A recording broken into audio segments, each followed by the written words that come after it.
My name is Bridget Charlton, and I am going to be showing my presentation on healthcare for the elderly. It is a presentation for my senior capstone class, and I hope you enjoy. Okay.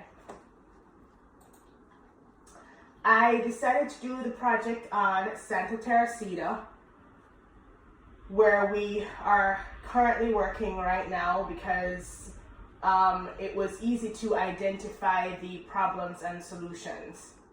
And of course, I put the motto in down below, which says "at the service of the family," which is what we are taught every day, that we are at the service of the families.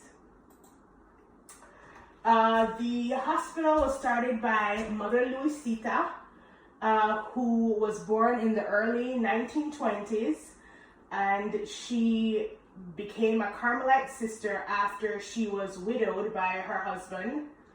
And she left Mexico with her group of Carmelite sisters to come to California because of religious persecution. She started Santa Teresita in the 1930s. It was a tuberculosis hospital, and then it turned into a hospital that served people with more needs besides tuberculosis. And now it is a skilled facility and a assisted living facility. Okay, so we work in the skilled nursing facility. And of course, you already know what that is. That's for people who are on hospice care, people who cannot help themselves anymore, do simple things for their lives, as in, brushing teeth, taking their medicine, taking showers, feeding themselves. The nursing staff is there to help these people with their problems or challenges that they faced throughout the time. And there is Sister Estelle, smiling with a lady that I don't know. This must have been a while before I had started working there. I don't know who she is, but I figured it was semi-cute. So services that were provided, which I went through already, but these are some more explanations as to why we do have our clientele there. Dementia and Alzheimer's, any other psychological issue, and the facility takes people who are 65 and above. We have residents who are there that are 107, and I think the last person was 112. So we take good care of our residents when it is possible for us to do so. Here are the different levels of employment, starting from Director of Nursing, but there is a higher level, which are the administrators and the management team that help to fund and keep the facility going. The DSD, which is staff development, they do the scheduling, they do our in-services to make sure that we keep our license, that sort of thing. The LVNs, they pass out medicine. They are in communication between doctor and resident. They're the CNAs that do everything else. And then the other services that they have are speech pathology, occupational therapy, and physical therapy as well. Oh, and there's a psychologist as well. Yeah. There's another silly picture of the sisters. The sisters are always on campus.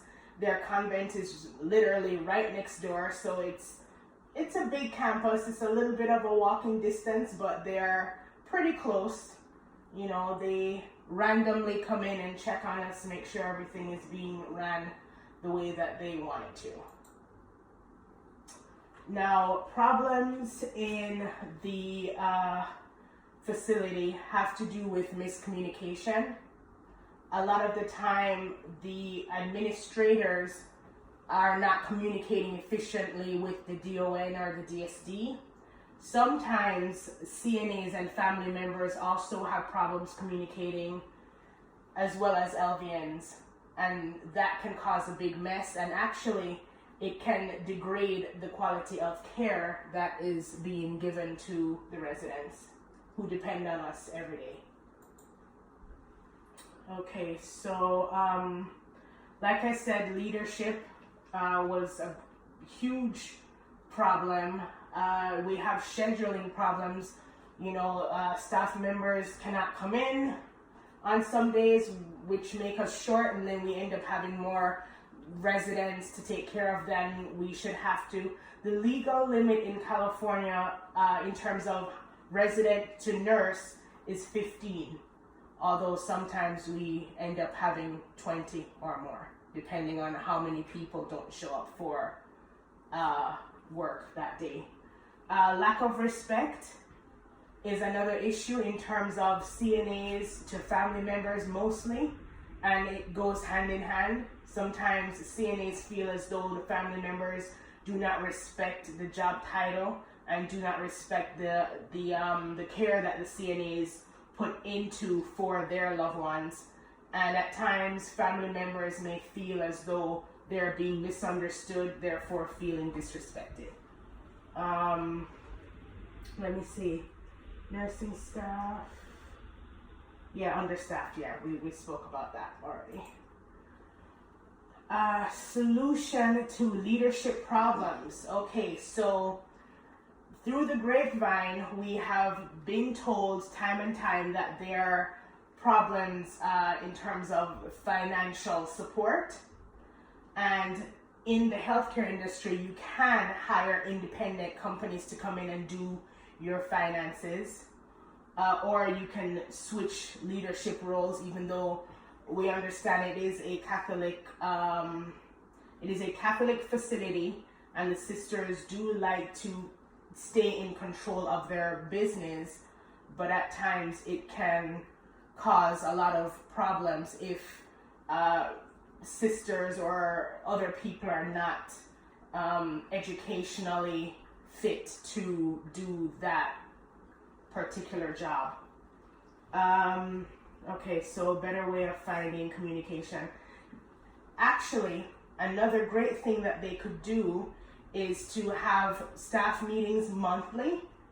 So the DSD and the DON can have meetings as well as with the administrators to discuss patients' conditions, financial ways of getting financial encouragement, and also how to better communicate with residents.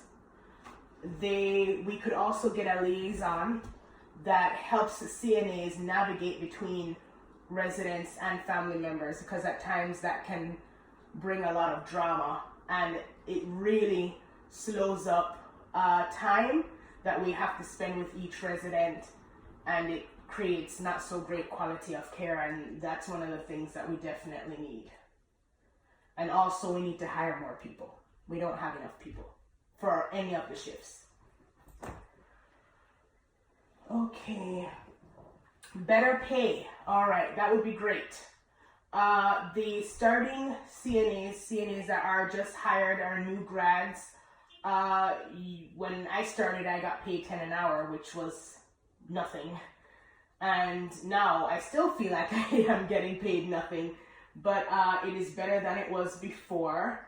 Starting CNAs get paid 14 an hour, and then it goes all the way up to 17 depending on how many years you have been working for the facility. Incentives would be great if our bosses could show more appreciation for what we are doing in terms of our work.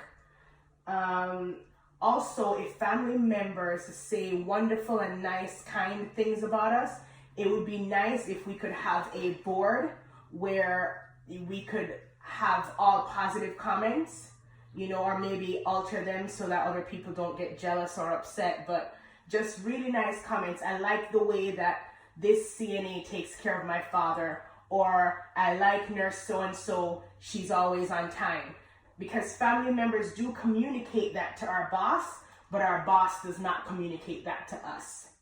And so that would be nice to hear encouraging words, because it makes you want to show up for work. It makes you want to do your work better. And that is the end of my presentation. Thank you so much for listening, and have a great day. Thank you for coming. All right. Thank you for having me. Woohoo! Okay, thank you.